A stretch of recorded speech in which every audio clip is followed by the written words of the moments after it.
હા અવધેશ છે ને અહીં બેઠો છે. હા તો ચોક્કસ બધાને ખબર પડે તારા કારસ્તાન. હા બરોડાનો છે. હા અવધેશ બરોડા. હા અવધેશ બરોડામાં સ્કૂટર પર ફિયાન્સીને લઈને એટલે લફડું હતું એને લઈને પાનના ગલ્લે ગયેલો. તો પેલી છોકરીને પાનના ગલ્લે ના લઈ ગયો ત્યાં કે તું સ્કૂટર ઉપર બેસ મસાલો ખાઈને આવું. તો આ તો ગલ્લે ગયો ને તમને ખબર છે ઇન્ડિયામાં પાનના ગલ્લા ઉપર બધા લુખા તત્વો ઊભા હોય બધા ગમે તેવા મસ્કરી કરે. તે એક જણ કે પેલી છોકરીને સામું જોઈને આને કહે કે એટલે પેલા અવધેશ જોડે કેટલો સરસ માલ છે કે આવા સરસ માલનું સેન્ડલ બનીએ તેના પગને ચોંટી રહેવા મળે. બી કે ચોદે આવા સરસ માલનું સેન્ડલ શું કરવા બનીએ? બનવું હોય તો એનો જાંગીઓ જ ના બને તેની ભોંસને ચોંટી રહેવા મળે. આ સાંભળી ગયો. આ પેલા બેની પાસે જઈને કે ભેણ ચોદો એના કરતા તમારો આ બનો ને તો ઘૂસવાય મળે કે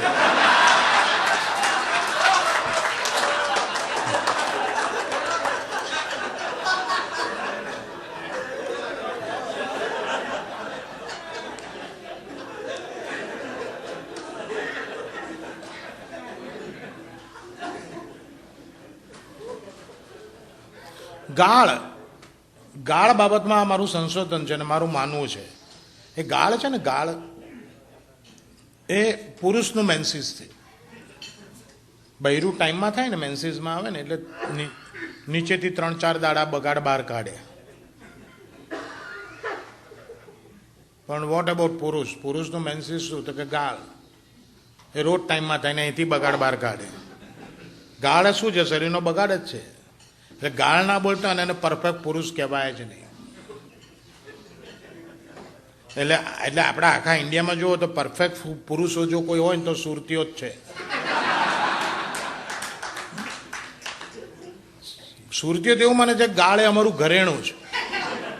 ઇટ્સ ઓર્નામેન્ટ. બૈરું તો લોકેટ પહેરે, ચેન પહેરે, દોરો પહેરે કે અમારું પુરુષોનું ઘરેણું શું ગાળ. અને સુરતીઓ એટલી બધી ગાળ બોલે છે એટલે તો સુરતને રેડિયો સ્ટેશન નથી આલ્યું સાહેબ. રાજકોટને, અમદાવાદને, વડોદરાને, ભુજને એ બધાને રેડિયો સ્ટેશન આપે છે. સુરતને કેમ નહીં? કે હલાય જ નહીં. રેડિયો ખોલો ને આવડી આવે કે આકાશવાણીનું હુરટ કે એન્ડર છે એની બહેનને ચોદું કે બિસ્મિલ્લા ખાન માં ચોડાવવાની સનાઈ વગાર હે. સવારમાં રાજકોટ ઉપર ભજન ના અમને સુરત ઉપર ગાળો સાંભળી. થેન્ક ગોડ કે આપણા પ્લેબેક સિંગર મુકેશજી સુરતી નહોતા. નહીં તો એમને મિલન પિક્ચરનું ગીત છે ને સાવન કા મહિના એ ડ્યુએટમાં કેવું ગાયું હોત જો એ સુરતી હોત તો. કારણ કે સુરતીઓ સનો હ કરે. હાવન કા મહિના પાવન કરે હોર. એટલે ડ્યુએટમાં જે ગાતું એ તો એવું હોર ના બોલે કે પવન કરી શોર. એટલે મુકેશ ગુસ્સે થઈને કે શો નહીં બેન ચોડ હોર હોર.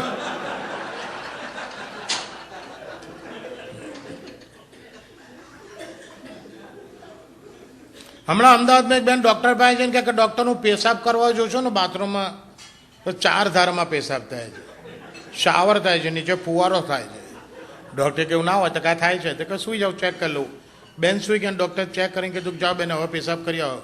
બેન પેશાબ કરી આવે કે બોલો હવે કેમ છે? કે હવે નોર્મલ થઈ ગયું. શું તકલીફ હતી? એ ડૉક્ટર કહે કોઈની પોસ્ટ ઓફિસનું બટન ફસાઈ ગયેલું હતું. પછી પોસ્ટ ઓફિસમાં ચેનો આવી. બાકી યાદ કરો તો આજથી 30 વર્ષ પહેલાં પાટલોનમાં બટન જ હતા. હા અને 4 ખાણા હોય. પછી આવા પ્રોબ્લેમ થાય એટલે આ પછી ચેનો મૂકી. હમણાં એક બેન ડૉક્ટર પાસે જઈને કે ડૉક્ટર સાહેબ મને નીચે ગુમડું થયું છે. ડૉક્ટર કે નો પ્રોબ્લેમ સુઈ જાઓ ચેક કરી લઉં.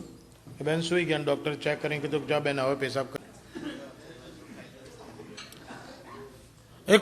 એક પોપટ હતો. પોપટ ચોદકણીઓ પોપટ કામ બાજુવાળી પોપટી ચોદી આવે. તો એકવાર પેલા કમ્પ્લેન કહે કે તમારો પોપટ તમે ઓફિસ જાઓ છો ને પછી બહાર આવીને મારી પોપટી ચોદી જાય છે. એટલે 3-4 વાર એવી કમ્પ્લેન કરી. પછી પેલો પોપટનો માલિક કહે કે લોક પોપટને કહે કે જો મને પેલો બાજુવાળો કમ્પ્લેન આવી કરે છે અત્યાર સુધી માનતો નહોતો પણ 3-4 કમ્પ્લેન આવી એટલે મને હવે ડાઉટ પડે છે. કે ના સાહેબ તો જોતું બનાવે તમને હું કંઈ એવું નથી કરતો. હું તો બહાર જ નહીં નીકળતો. તો કે ના અત્યાર સુધી કર્યું તો ફગેટ ઇટ.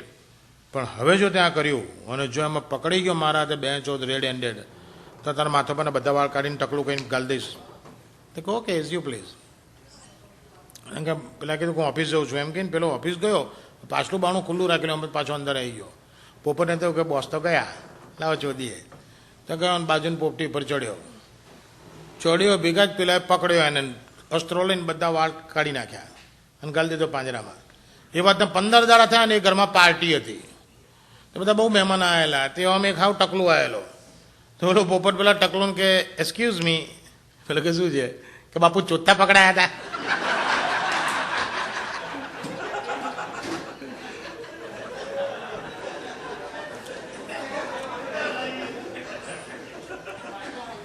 લંડનમાં એક ટોકીસ છે, ત્યાં ફક્ત ટાલિયાઓથી પિક્ચર જોવા જવાય, ફક્ત ટાલિયાઓ, કોઈ વાળવાળાથી બેહાય નહીં.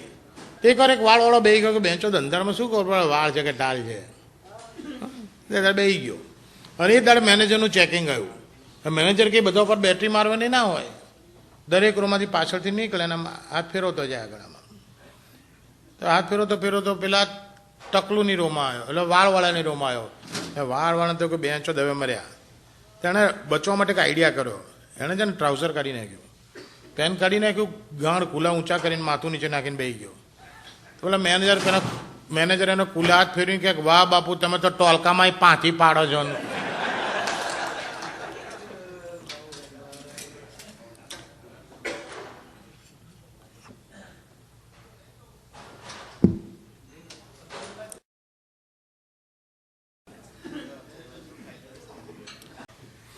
એક બાપુ અહીંયા અમેરિકા આવેલા, આપણા રાજેશભાઈના ગેસ બનેલા. રાજેશભાઈ એમને બધા ડિઝનીલેન્ડ બધું ફરવા લઈ જતા હતા. બાપુ કે રાજેશ મારે આ બધું કાંઈ નથી જોવું, આ બધું નાના છોકરા મજા આવે. હા મને તારે બતાવવું હોય ને તો મને અહીંથી કોઈ ગામડા લઈ જાય ને જ્યાં ગાયું ભેંસું હોય ને ફાર્મ હોય ને બધું કેવી રીતે હાચવે ને કેવી રીતે કરે એવું કાંઈક જોવું છે. આ તો એમને લઈ ગયા કોઈ ફાર્મ હાઉસમાં, અને ત્યાં બાપુ એલું ગાય દોવાનું મશીન જોયું. હાલ એટલે કે આ હારા મારું કે આ 4 ટોટા આ 4 આંચળે ચડાવી દેવી મશીન સ્વિચ ચાલુ કરી દીધું એટલે ઓલું આમ ઓટોમેટિક આમ દોવાય અને બોગણા ભરી જાય. કે રાજેશ મારે આવું મશીન દેશમાં લઈ જવું છે. કે દેશમાં તમારે ભરવાર દોવા ના આવે કે આવે, પણ એમની દાંડીઓ બહુ થઈ ગઈ છે. કોક દી ન આવે ને તો ભોજડીનો છૂટા જ કરી દઉં, આ મશીન ચડાવી દઉં, જો ફાઈ ગયું તો 100 મશીન મંગાવી લઉં, બધા નવરા કરી નાખું. એ બાપુ લઈ જાઓ એટલે લઈ જાઓ, હું અપાવું. તો હમણાં $1000 મશીન બાપુને ગિફ્ટ આપ્યું. બાપુ તો મશીન લઈને ગયા. મશીન લઈને બાપુને ગાયને કે ભેંસને લગાવતા પહેલાં બાપુને એક એવો ગંદો વિચાર આવ્યો કે આમાંનો એક ટોટો જો અહીં લગાવી દેવી તો સાપો વાંચતા વાંચતા મુઠ્ઠીઓ મરાય.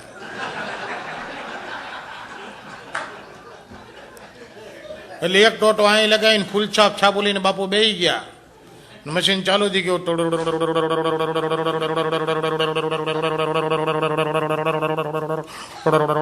એક વાર પછી બાપુ મશીન બંધ કરવા ગયા, મશીન બંધ જ ના થાય, ચાલુ જ.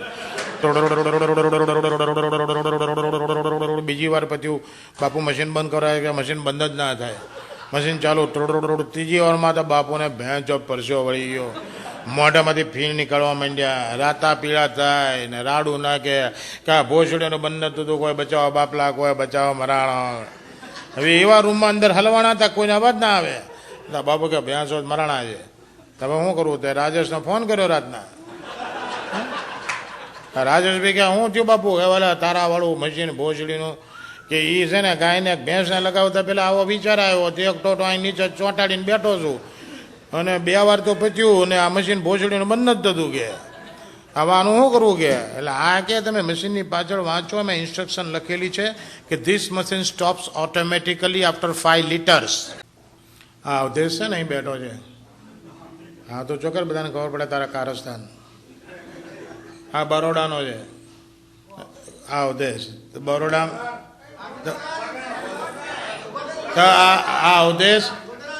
આ ઉદ્દેશ બરોડામાં સ્કૂટર પર ફિયાન્સીને લઈને એના લફડું હતું, એને લઈને પાનના ગલ્લે ગયેલો.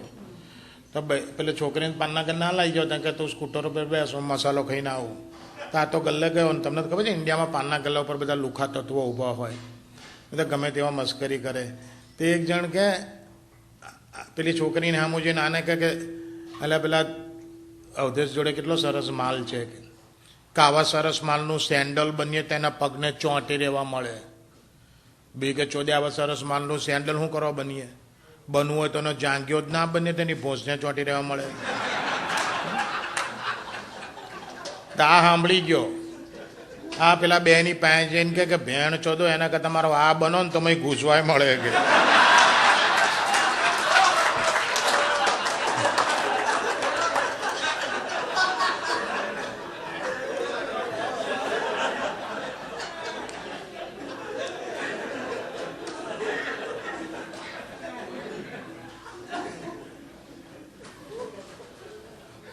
ગાળ બાબતમાં મારું સંશોધન છે અને મારું માનવું છે. એ ગાળ છે ને, ગાળ એ પુરુષનું મેન્સિસથી બૈરું ટાઈમમાં થાય ને, મેન્સિસમાં આવે ને એટલે નીચેથી 3-4 દાડા બગાડ બહાર કાઢે. પણ વોટ અબાઉટ પુરુષ? પુરુષનું મેન્સિસ શું? તો કે ગાળ એ રોજ ટાઈમમાં થાય ને અહીંથી બગાડ બહાર કાઢે. ગાળ શું છે? શરીરનો બગાડ જ છે. એટલે ગાળ ના બોલતા અને એને પરફેક્ટ પુરુષ કહેવાય જ નહીં. એટલે આપણે આખા ઇન્ડિયામાં જુઓ તો પરફેક્ટ પુરુષો જો કોઈ હોય ને તો સુરતીઓ જ છે. સુરતીઓ તો એવું માને છે ગાળ એ અમારું ઘરેણું છે. It's ornament. બૈરું તો લોકેટ પહેરે, ચેન પહેરે, દોરો પહેરે, કે અમારું પુરુષોનું ઘરેણું શું? ગાળ. અને સુરતીઓ એટલી બધી ગાળ બોલે છે એટલે તો સુરતને રેડિયો સ્ટેશન નથી આલ્યું સાહેબ. રાજકોટને, અમદાવાદને, વડોદરાને, ભુજને એ બધાને રેડિયો સ્ટેશન આપે છે. સુરતને કેમ નહીં? કે હલાય જ નહીં. રેડિયો ખોલો ને આવડી આવે કે આકાશવાણીનો હુરટ કે એન્ડર છે એની બહેનને ચોદું કે બિસ્મિલ્લા ખાન માં ચોડાવવાની સનાઈ વગાર હે. સવારમાં રાજકોટ ઉપર ભજન ના સાંભળે, સુરત ઉપર ગાળો સાંભળે. થેન્ક ગોડ કે આપણા પ્લેબેક સિંગર મુકેશજી સુરતી નહોતા. નહીં તો એમણે મિલન પિક્ચરનું ગીત છે ને, સાવન કા મહિના, એ ડ્યુએટમાં કેવું ગાયું હોત જો એ સુરતી હોત તો. કારણ કે સુરતીઓ સનો હ કરે. હાવન કા મહિના પાવન કરે હોર, એટલે ડ્યુએટમાં જે ગાતું એ તો એવું હોર ના બોલે. એટલે કે પવન કરે શોર. એટલે મુકેશ ગુસ્સે થઈને કે શો નહીં બેન ચોડ હોર હોર.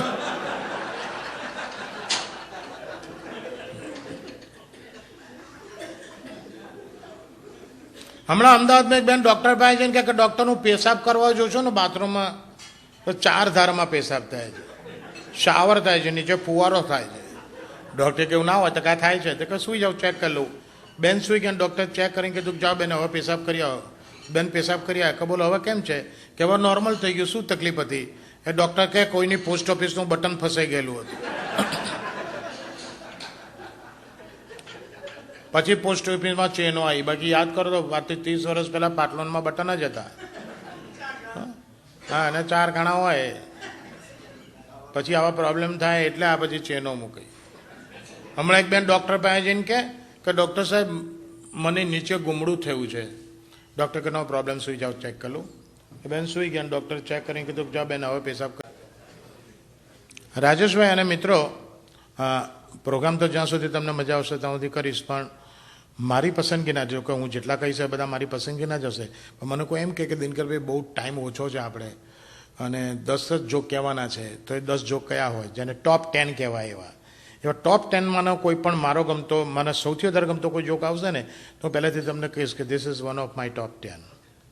એટલે તમારું થોડું કોન્સન્ટ્રેશન એ જોક ઉપર વધે. So you don't miss a good joke. હવે જે આવે છે ને this is one of the top 10.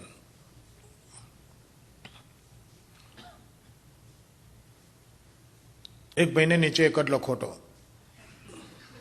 ગોળો, બોલ, બંટા, બધી જગ્યાએ નામ એના અલગ અલગ હોય છે, પણ હું એને કોમન નામ લખોટો પાડ્યો છે. બધાને 2 હોય, એક ભાઈને એક જ લખોટો. અને ડૉક્ટરને ના જેવડો હોય એવડો જ હતો. હા તો કે લાડુ થોડો જ નાના બેન છે કે એક મોટો બને.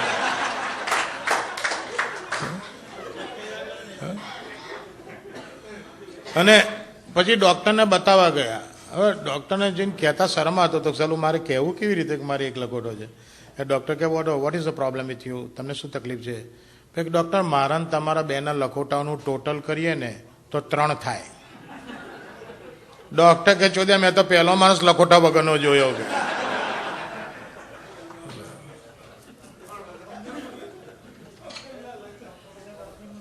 હા, ડૉક્ટરને 3 હતા.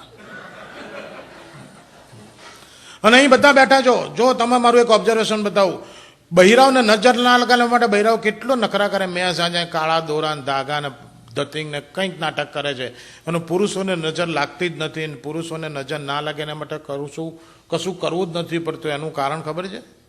એનું એક જ કારણ છે, પુરુષ પેદા હતો ને ત્યારથી ભગવાને એને છે ને નીચે 2 લીંબુ ને 1 મરચું બાંધી આપેલા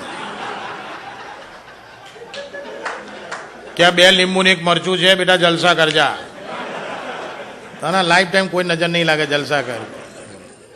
એટલે પુરુષોને આવું કશું કરવું જ નથી પડતું. This is one of the top 10. એક ભાઈ ઘેર આવીને જમવા બેઠા, ભાણું પીરસે ને બૈરીએ રોટલીનું બટકું થોડીને દાળમાં નાખ્યું તો વાળના ગુચ્છા નીકળ્યા. શાકમાં નાખ્યું તો વાળના ઝુમખા નીકળ્યા. એટલે બગડે નહીં બેરી પર કે સ્ટુપિડ, એકાદ વાર કોક વાર આવે તો હું લેટ ગો કરી લઉં, ચલાવી લઉં. What is this nonsense? આટલા બધા વાળ ક્યાંથી આવ્યા? અને એ વાઈફ કે બહારથી ઉડીને નથી આવ્યા. અરે ક્યાંથી આવ્યા એ કે એમાં નીચેથી કાપીને નાખ્યા. કે ભાન પડે છે બેન્ચો તાર નીચેનો વાળ કાપીને મારા ખાવાના ના ખાય? અને વાઈફ કે કેમ ના ખાય? છેલ્લા અઠવાડિયાથી ખાવા બે છો ને પહેલા કોળી એવું જ બોલો છો, આમાં તો જોંટનો સ્વાદ નહીં, આમાં તો જોંટનો સ્વાદ નહીં.